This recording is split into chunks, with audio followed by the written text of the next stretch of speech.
हिंदू धर्म ग्रंथों के अनुसार एकादशी व्रत का हमारे जीवन में सबसे ज़्यादा महत्व होता है। सनातनियों के लिए सबसे ज़्यादा महत्व एकादशी व्रत का है, जो महीने में 2 बार आती हैं, शुक्ल पक्ष और कृष्ण पक्ष की, और दोनों ही एकादशी का व्रत रहना आवश्यक होता है।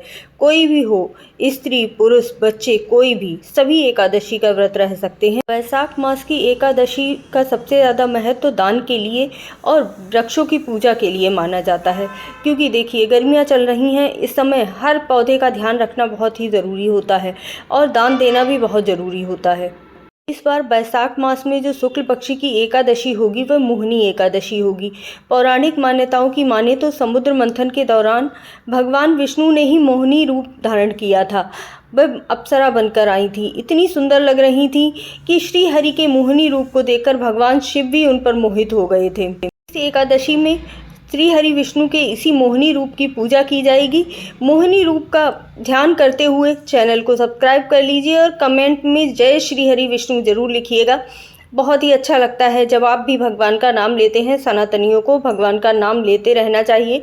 तो ये एकादशी का व्रत आप कब प्रारंभ करेंगे, पहले शुभ मुहूर्त जान लेते हैं।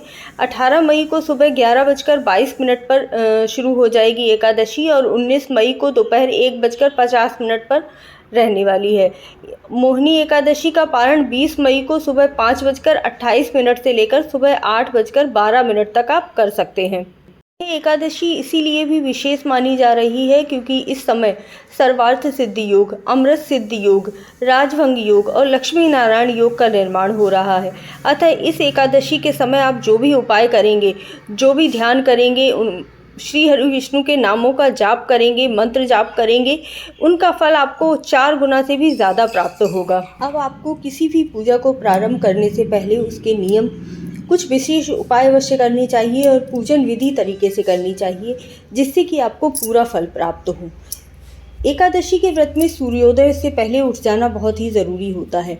उसके बाद स्वच्छ वस्त्र धारण कीजिए, थोड़ा सा गंगा जल छिड़क लीजिए, भगवान विष्णु की प्रतिमा स्थापित कीजिए, फूल धूप दीप आदि से उनकी पूजा अर्चना कीजिए। भगवान विष्णु को मुख्य रूप से पीली वस्तुएं बहुत ही पसंद आती हैं। एक विशेष उपाय भी सुन लीजिए। इस दिन आपको पीपल वृक्ष पर जाकर 1 लोटे जल में थोड़ी सी चीनी मिलाकर जरूर अर्पित करनी है और भगवान विष्णु के नामों का जाप करना है। ओम नमो नारायणाय नमः मंत्र का जाप करते हुए जल अर्पित करना है। देखिएगा आपकी ज़िंदगी में किस तरह से बदलाव आता है। शाम के समय गाय के घी का दीपक पीपल वृक्ष के नीचे अवश्य ही जला कर आइएगा। इस दिन भगवान विष्णु को चंदन का तिलक लगाना बहुत ही शुभ माना जाता है। और अगर आपके घर में दक्षिणावर्ती शंख हो तो आपके पास अगर लड्डू गोपाल की प्रतिमा है तो वहाँ पर, नहीं तो शालिग्राम भगवान पर गंगा जल से स्नान अवश्य करवाइएगा। बहुत ही शुभ माना जाता है और इससे भगवान विष्णु प्रसन्न भी बहुत होते हैं। गुरुजी महाराज कहते हैं कि व्रत में सबसे ध्यान देने योग्य बात ये होती है कि आपको किसी के भी घर का अन्न ग्रहण नहीं करना होता है, ना ही कहीं बाहर से अन्न ग्रहण करना है, क्योंकि आप जो भी फलाहार कर रहे हैं, जो भी सेवन कर रहे हैं, वह अपने घर का ही सेवन कीजिए और सात्विक खाना खाइए। वही सबसे ज़्यादा शुभ माना जाता है। नमक वगैरह का सेवन नहीं करना चाहिए। इस दिन आपको भगवान विष्णु को तुलसी की माला भी अवश्य अर्पित करनी चाहिए। तुलसी भगवान विष्णु को बहुत ज़्यादा प्रिय है और इस दिन अगर एकादशी के दिन आप तुलसी माला अर्पित करते हैं तो विष्णु भगवान बहुत ही प्रसन्न होते हैं। परंतु ध्यान रखिएगा, एक दिन पहले ही तुलसी तोड़कर रख लीजिएगा। लेकिन ध्यान रखिएगा उस दिन रविवार भी पड़ रहा है और एकादशी है, तो तुलसी को छुआ भी नहीं जाएगा।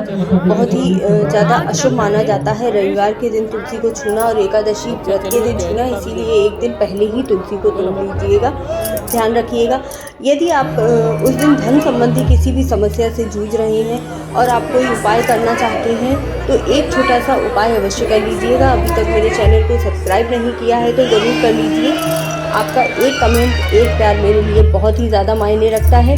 उस दिन आपको विधि विधान से श्री हरि विष्णु की पूजा करने के उपरांत रात्रि के समय, ध्यान रखिएगा रात्रि में ये उपाय करना है आपको, विष्णु जी की प्रतिमा के सामने 9 पत्तियों का एक दीपक जलाना है और वह दीपक आपका रात भर जलता रहना चाहिए।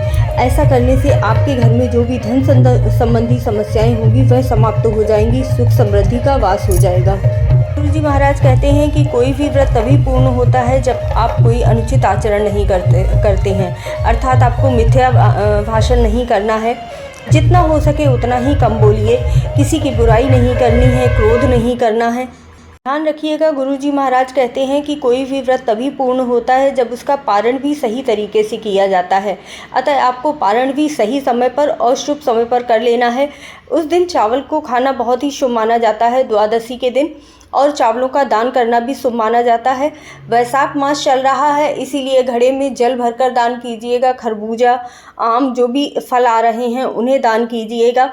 किसी भी पक्षी को दाना जरूर डालिएगा, बहुत ही शुभ माना जाता है। और जो भी यथोचित हो आपके पास उस तरह से दान कीजिएगा। वीडियो अच्छी लगी हो तो लाइक और कमेंट अवश्य कीजिए। आपका एक कमेंट मेरे लिए बहुत मायने रखता है। श्री हरि विष्णु का नाम लेते हुए